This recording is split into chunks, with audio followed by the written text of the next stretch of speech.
semuanya. Mudah-mudahan kita masih dilindungi Allah Subhanahu wa taala, diberikan kesehatan dan tetap semangat belajar. Anak-anak Miss, kalau sebelumnya kita sudah belajar tentang harokat fathah, kasroh dan dhamma, kemudian harokat fathatain, kasrotain dan dhammatain. Nah, kali ini yang akan kita pelajari yaitu tentang harokat sukun dan harokat tasdid.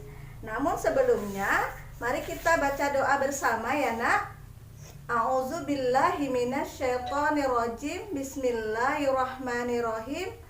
Allahumma inni as'aluka ilman nafi'an wa rizqan thayyiban wa amalan mutaqabbalan. Amin ya rabbal alamin. Harokat sukun disebut juga harokat mati. Nah, tandanya seperti ini ya nak. Ada huruf bulat kecil di atas huruf hijaiyah. Nah, harokat sukun memiliki bentuk seperti bulatan kecil di atas huruf hijaiyah, seperti yang sudah Miss jelaskan tadi. Letakkan huruf sebelumnya. Ketika huruf ta berbaris sukun, kita letakkan sebelumnya huruf alif berbaris fathah, maka dia sudah bisa dibaca menjadi at. Nah, kalau kita letakkan huruf ba kita letakkan berbaris atas fathah menjadi bat. Nah, kalau huruf sa menjadi sat. Nah, dia sudah bisa dibaca. Begitu juga huruf sa apabila diletakkan harokat sukun dia belum bisa dibaca. Nah, kita letakkan huruf sebelumnya alif berbaris fathah, as sudah bisa dibaca as. Nah, kalau huruf ba bisa menjadi bas. Umpamanya huruf k bisa letakkan berbaris fathah menjadi kas, maka dia sudah bisa dibaca. Huruf jim yang berbaris sukun atau berharokat sukun, kita letakkan huruf alif berbaris fathah sebelumnya menjadi aj. Kemudian kalau huruf alifnya berbaris kasroh, ada huruf ja berbaris sukun menjadi ij. Nah, ketika huruf ja-nya berbaris sukun, kita letakkan huruf sebelumnya berbaris dhamma menjadi uj. Begitu juga huruf mim sukun, kita letakkan huruf alif di depannya. Am. Kemudian kalau baris alifnya baris kasroh menjadi im. Demikian juga berbaris dhamma, mimnya berbaris sukun, kemudian dibaca menjadi Nah, kalau huruf lam berbaris sukun, kita letakkan huruf sebelumnya berbaris alif patah, maka dibaca menjadi al. Kalau kita letakkan berbaris kasroh atau harokat kasroh menjadi il. Nah, ketika letakkan baris dhamma, harokat dhamma menjadi ul. Nah, anak Miss bisa lihat contohnya di buku tentang harokat sukun ini, seperti contohnya huruf sa-nya berbaris sukun, diawali dengan huruf ma, bisa dibaca maslaha. Nah, bahasa Indonesianya kita tulis di sebelah kirinya maslaha. Nah, ketika huruf lamnya berbaris sukun, ada huruf sebelumnya, kita bisa baca al, ham, mimnya juga berbaris sukun. Kemudian danya berbaris dhamma, bisa dibaca alhamdu. Seperti sebelah kirinya kita tulis seperti ini, alhamdu. Umpamanya huruf mimnya berbaris sukun, ada huruf sebelumnya huruf ma dan huruf k yang berbaris fathah, sudah bisa dibaca menjadi kalimat makam. Nah, ketika kita tulis kalimat tidur, berarti huruf ro-nya yang berbaris sukun ya nak.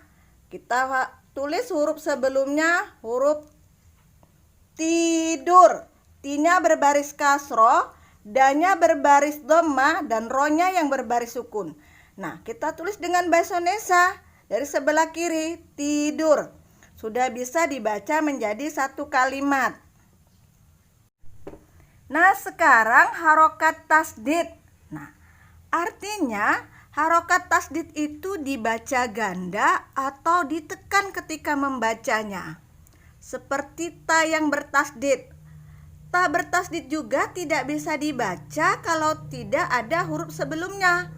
maka kita letakkan huruf sebelumnya huruf alif sepertinya. Tanya berbaris tasdid fathah. Jadi kalimat atta.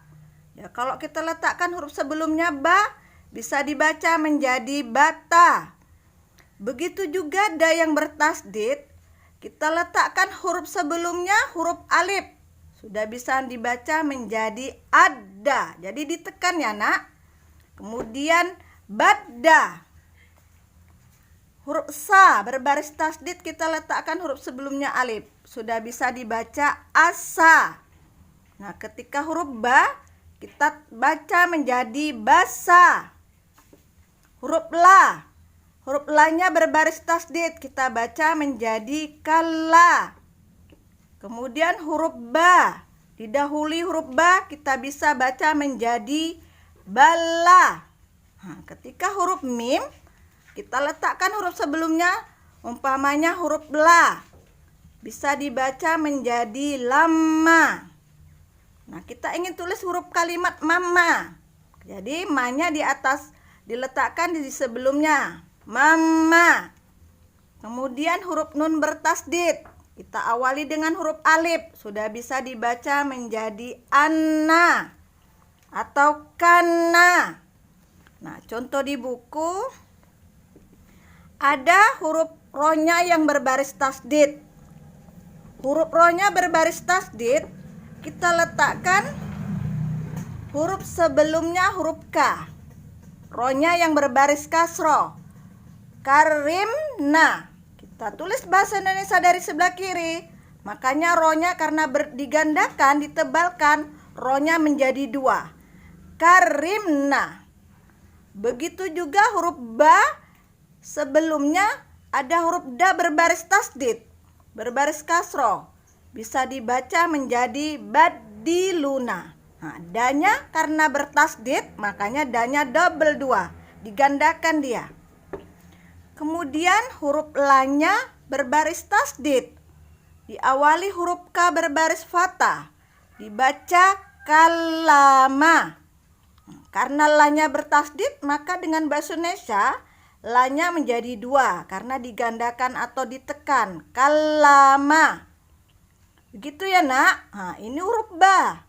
Huruf ba yang berbaris tasdid kita letakkan huruf sebelumnya huruf ro, maka sudah bisa dibaca karena sesudahnya ada huruf na berbaris fathah. Umpamanya Rabbana. Nah, ketika kita tulis dengan bahasa Indonesia, ba-nya menjadi double 2, digandakan. Rabbana. Ya, anak-anak bisa lihat nanti contohnya ya di halaman 31 dan 32 ya, Nak. Nah, anak-anak Miss, sampai di sini dulu materi kita hari ini. Kita bertemu kembali pada pembelajaran berikutnya. Miss sudahi dengan subhanakallahumma wa bihamdika asyhadu an la ilaha illa anta astaghfiruka wa atubu ilaik. Assalamualaikum warahmatullahi wabarakatuh.